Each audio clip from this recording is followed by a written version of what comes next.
KT7 up here. This is my Ramada showcase video. She is a 100 cost spear unit in the lightning element. Her sub-jobs are Strider and Spellblade. Ramada is an anti-mage unit that can deal massive damage, also has ways to mitigate physical damage, a very well-rounded kit. Her LB is one of the best in the game. She arrives in the middle of a magic meta, perfect timing to help Sephiroth to deal with Shurecca. Now let's see what she has to offer. First up, her TMR. It is a cloth. The stats are HP 332, Defense 5, Spirit 10, Agility 5, and Crit Rate 18. The ability is a cross-shaped group buff that grants the group AP Restore Small for 4 turns. This is a pretty unique piece of equipment, 5 agility from a cloth, and a group AP Restore. The crit rate at 18 is also really good. This could be useful for a support unit to wear and give the team AP. Her attack type resistances are 15 to slash, 10 to pierce, and 20 to magic. Neutral to missile, and the only negative is to strike, at -10. These are not bad in the current game. Her ailment resistances are 50 to frostbite, 50 to berserk, and 10 to curse. Even though she can inflict curse, I would recommend to keep her faith at 50. At max, her chance to land curse is only 50%, it does not worth the trade-off. I much rather her take less magic damage, and has lower chance to get cursed. Next is stats comparison. She does have very good HP and dex. Her agility is at 61, but she does not have any support that can further boost it. Her accuracy is pretty good, and has access to additional support to further enhance it. Moving over to master ability. She gets 10% magic damage reduction, debuff weakening 15, and acquired AP up 30%. At 140, she gets 20% attack, 15 unit resistance, 15 crit evade. Also upgrade to her job level 25 attack to increase the range by 1. Next, her new spear. The general ability is Pierce Penetration 20. For all lightning units, they also get AP consumption down 15 and magic wideguard 15. The crit type is what I recommend. This is a very good choice for her, giving her some Pierce Penetration, lots of crit, and magic wideguard. But I like the Dragon Whisker plus 1 more. It works really well with her courage, and has a lot of accuracy. Continuing on to her main support abilities. Number 1 gives her Defense Penetration 40, AoE Penetration 40, and All Wideguard 15. This is the one that has to be equipped at all times. Number 2 gives her Critical Rate 20, and AP Consumption down 20. This is not bad, but I don't recommend it. Her main reaction has an 80% chance to prop. Increase her attack by 70% for 3 turns after taking slash or missile damage. This is a pretty crazy reaction. If she survives the attack, she will dish out crazy damage. Let's move on to her LB. It is an AoE attack with max range 5, range height 1, and area height 1. Before damage, increase her physical damage output 20% for 3 turns, then deals extra large damage. Post damage, lower target CT by 50% and increase self CT small. This is an awesome LB, CT down your enemy and CT up for self, very OP. She will double turn her opponent in most cases. And the damage output increase 20% is significant. Next, her main job buffs. Her highest priority ability is a cross-shaped group buff, giving the group 25 unit resistance, 25 crit rate, and restore 10 AP on crit hits, all for 4 turns. And for herself, courage, recover 20 AP, and absorb 50% of the damage dealt for the next 4 turns. Since her damage output is really good, the amount of HP she absorbs is substantial. Her second priority buff is self only. Gives her reduced magic damage taken by 25% and protect for 4 turns. Also, curse rate up 25 and AoE penetration 30 while courage or protect is active. This puts her at total of 70 AoE resistance penetration. Wideguard VC is becoming more important. Moving over to her attacks. The first one on the list is her most used ability. And calculated range-shaped AoE attack, with range up to 5, range height 4, and area height 1. This is also a lobbing attack. The range will increase if she is standing on high ground. Before damage, break physical barriers, and lower target's reaction block rate by 100 for 3 turns. Then deals large damage, and lower target physical damage output by 20% for 3 turns. plus 25% chance to inflict curse. It will go up to 50 if she has courage or protect active.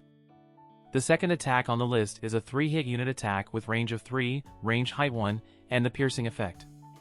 Before damage, lower targets crit damage resistance 20 for 3 turns. Then deals 3-hit large damage, and lower targets debuff weakening 40 for 3 turns. Debuff weakening imperil is really good to set up her teammates.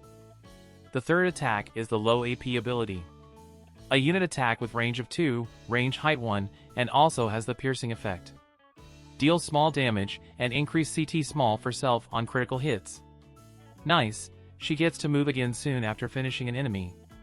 The last attack from her main job is a square-shaped AoE that can hit up to 3 panels away. It has range height of 1 and area height 0. Before damage, dispel protect and active wide guard, then deals large damage. The damage modifier increases by 80% if the targets have curse, haste, or AP auto restore active. The range of this attack is a bit limited, but if the damage increase conditions are met, she will deal a lot of damage. This works really well with, or against Sephiroth, who can inflict curse, and relies on AP auto restore. She just need to get close enough. That's all for her main job. Moving on to her subs.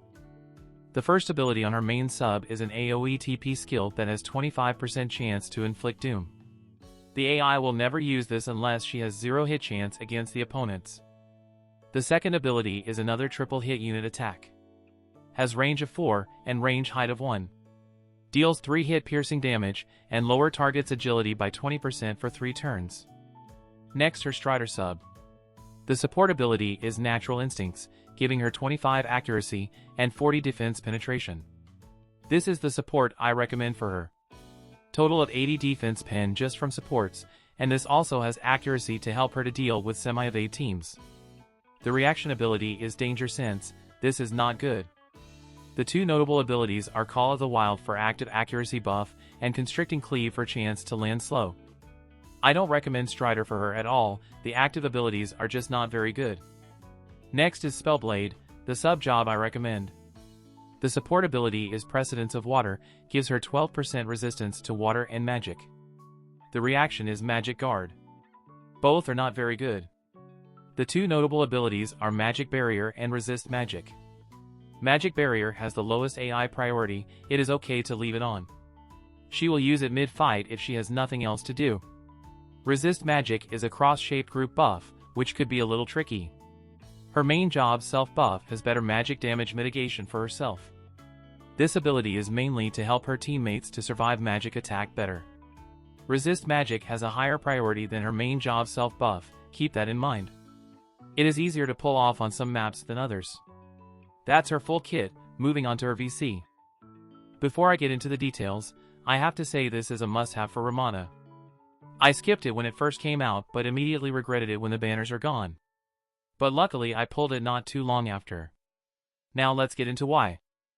This VC supports Spear, Dagger, Katana, and Staff Devout. The stats are HP 348, Attack 156, and Spirit 3. The party abilities are Attack 60%, Spirit 12, and Agility 15%. The bestowed effects are Max HP 10% and Crit Rate 15. The holo party ability for Duel is Critical Damage 15, the VC Mastery for Duel content are Crit Evade 3 and Crit Damage 2. This card enables many physical-based team that it supports. Especially for Sephiroth and Ramada, the other agility VCs for these two are magic-based, which is not ideal for the DPS units. This card also has 60% attack and will be in the main slot for almost all situations. The 12 spirit for the party is also meaningful, as some of the newer magic attackers do not have crazy amount of spirit penetration. The crit rate and crit damage are things that Ramada and Sephiroth really like. There are a lot of spear VCs and I think you can get by without this one, but it is difficult. I have prepared a couple team setups without it, we'll share that in the sample team section.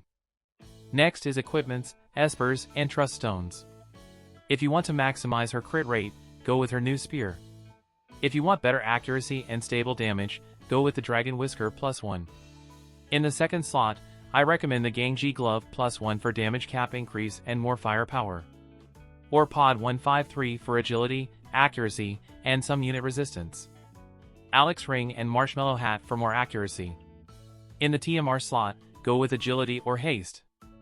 Most physical-based Espers are good for her. I want to point out Voltisk, it is a great choice for her with lightning attack and 10% magic damage reduction. Dark Tetra has good accuracy, pierce attack, and earth resistance. For her Truststones, either Luck or Vital set on the left. Luck will help her with hit rate.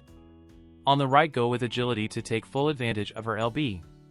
Be sure to give her Pierce Penetration and Crit Rate up passives. You can take a screenshot if I am moving too quickly. Now let's move on to sample teams. The first team is the Double Curse team with Lucio and Sephiroth. Ramada is on her Spellblade sub with main support ability number 1 and Natural Instincts. Her main job reaction for the attack boost mid-fight. Her attack is over 2k with over 100 defense penetration. Even though she only has 10 pierce penetration, but she can still deal massive damage. With Ramada's VC, Sephiroth's attack is also above 2k. There aren't much VC substitutes for this setup. Lately, I have been using Garuda on Lucille for 16 physical wide guard instead of 20 AoE resistance. It has been great, try it out. This team relies on Haste and Ramada's LB to double turn your opponents. The HP auto heal back buff is also really good. The second team is Spear Mixed Devout with Angela and Lucio. If my guess is right, the next major story character is very likely to be a Devout and should work well in this setup. There are many choices for vision cards. I have Ultras on Ramada for the additional 12 magic resistance. Combined with Voltisk Esper and her own magic damage mitigation, she can tank magic attack really well. With the Survival Vest, Ramada's unit resistance is at 60 to start and will be at 85 after her buff. This is not a team that I would recommend for guild battle or CM, but it is a combination to have fun with.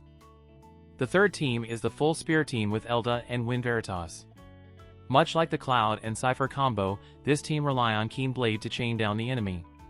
Wind Veritas with the Guardian Crystal is quite strong. The VCs on him have total of 30 crit rate, it can help Ramada to gain AP back on crit hits, and of course deal more damage. Ultras has 10 crit damage on top of the 12 magic resistance, really good for this setup. There are many substitute VCs, you can put in Fang's card for more accuracy and Man-Eater. Next is the Mono Lightning setup, with Lucio and Alaya.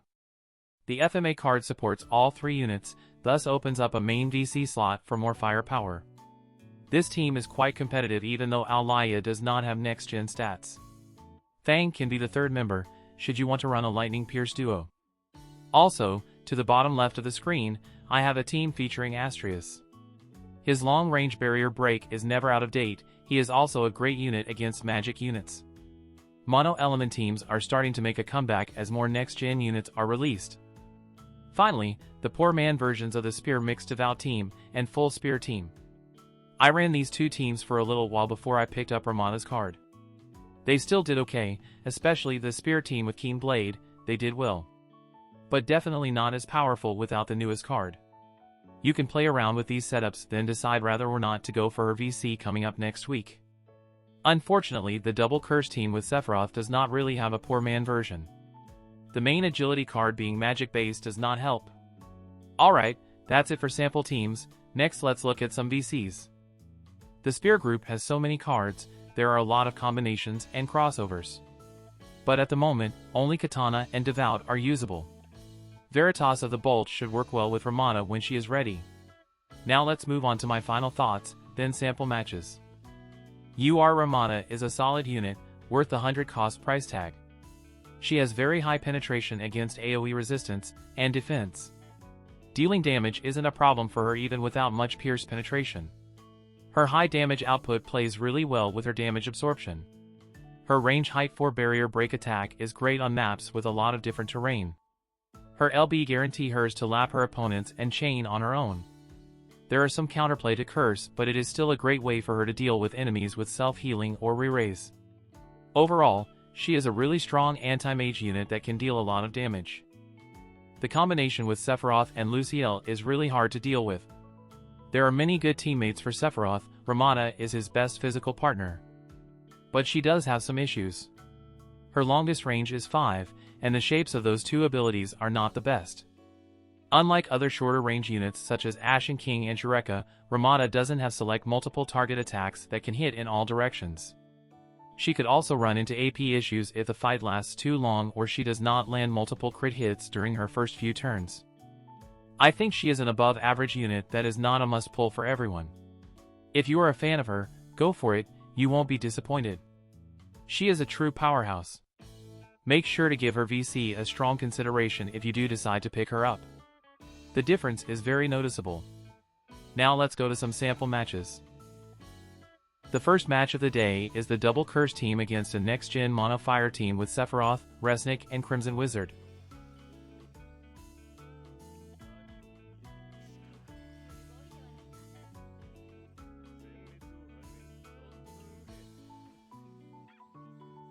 Ramada's first action, Group Buff. Gives the group 4 turns unit resistance 25, crit rate 25, and restore 10 AP on crit hits. Also Courage for Self, recover 20 AP, and absorb 50% of damage dealt for the next 4 turns. Crimson Wizard is actually a very strong magic DPS unit. Most of his attacks require casting. Let's see if the Tor item can help him in that department.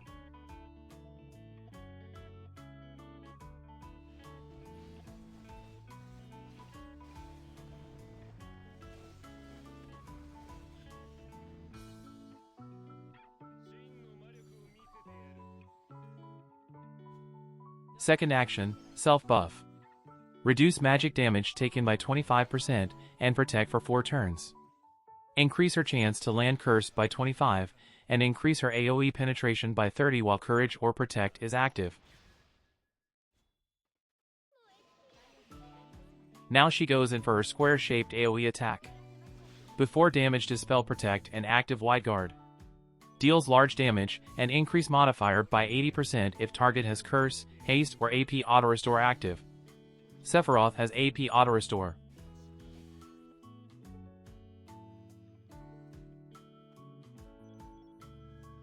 This is her reaction ability. Increase attack by 70% for 3 turns after taking slash or missile damage.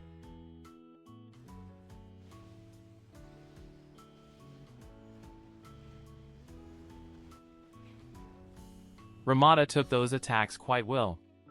Then she goes in for her LB. Before damage increase her damage output by 20% for 3 turns. Then deals extra large damage. Lower target CT by half and increase self CT small. Cap damage on Crimson Wizard and almost 10k to Sephiroth with the barrier. Also absorbed over 10k HP.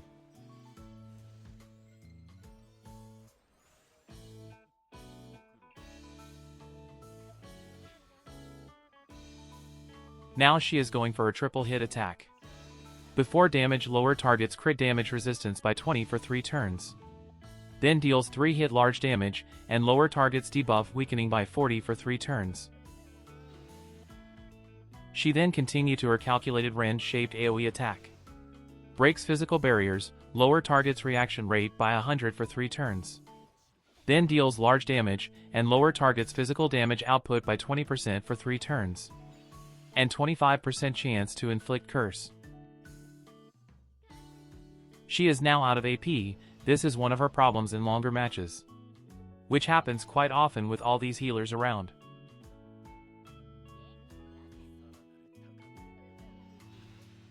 She is going for her calculated Ren shape attack. Cap damage on both units to finish the match. As I said many times, she can deal massive damage. Next is the full spear team against Sephiroth, Resnick, and Shurecca. Kingblade's setup is a bit of a cheat, but it only has one use. It might not be ideal for guild battle. She starts off with her group buff. Gives the group 4 turns unit resistance 25, crit rate 25, and restore 10 AP on crit hits. Also Courage for Self, recover 20 AP, and absorb 50% of damage dealt for the next 4 turns.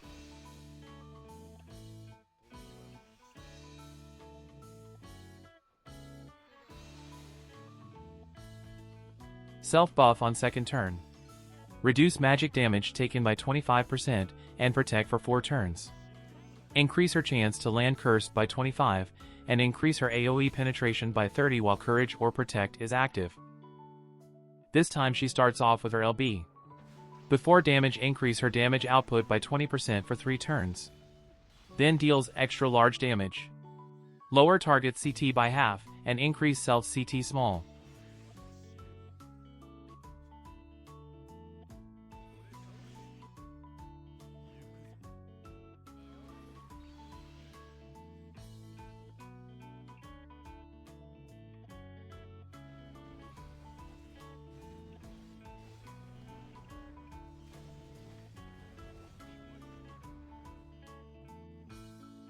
Next she is going for her job level 25 attack, square-shaped AoE.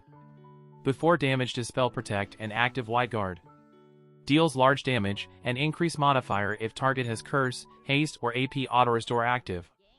Sephiroth has AP Auto Restore. Cap damage on Shurecca and took out both enemies.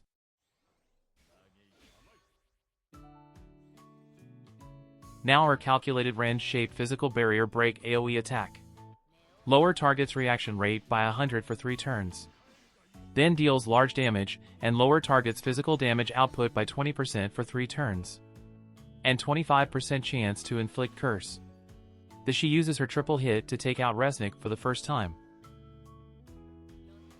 Keyblade Triple Pierce team is very strong. I am showing a few more matches. I turned off Lucio's Re-Raise LB is one of those matches.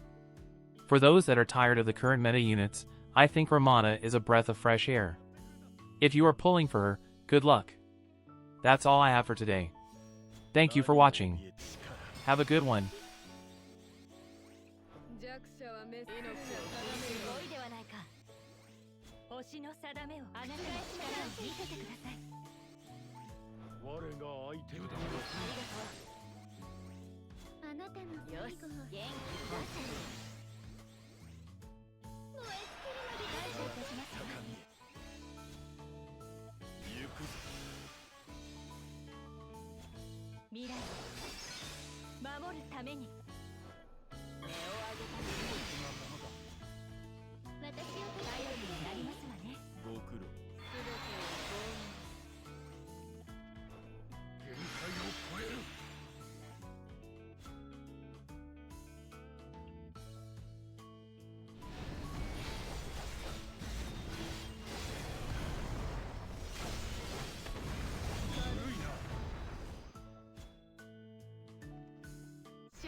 は満ちた。未来を守るために。悪い、勝たせてもらう。楽にしてやる。私を助けて感謝いたしますわ。ご苦労。嘆い楽しめそうだな。頼りになりますわね。勝利のために。解き放つ。血祭りだ。ここだ。乗り越えてみせましょう。ないんだよ。行くぞ。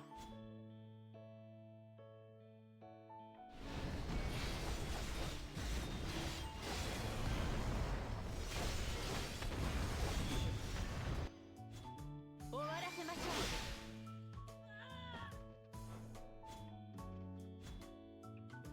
時は満ち私を感謝いたしますわ。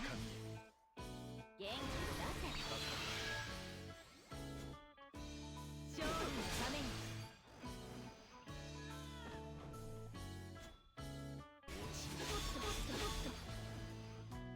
どうだ。終わらせません。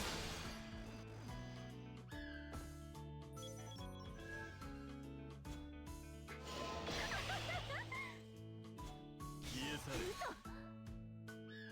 哀れだな。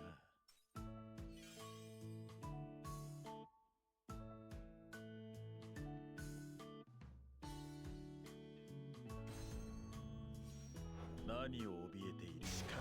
ご苦何を怯えている気まぐれだ。労。星の定めを覆す力を見せてください。ご苦労。我が愛あなたの最後を見せてください。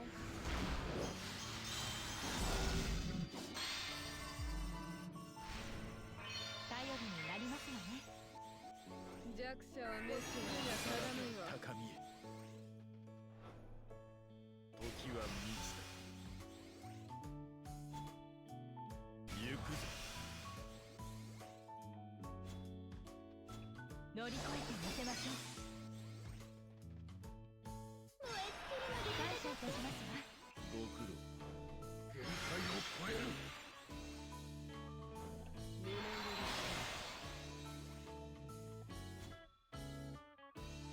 嘆いて。古いな。落ち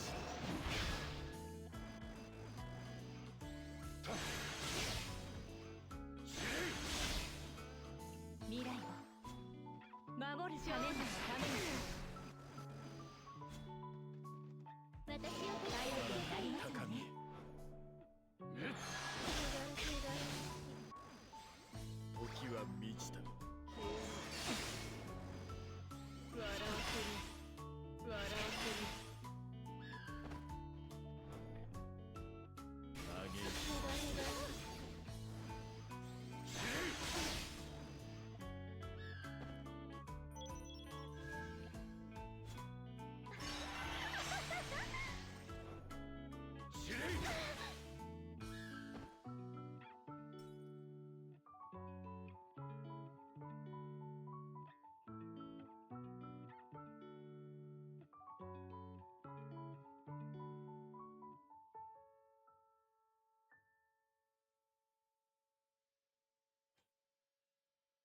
あら、星の声にご興味がおありですか？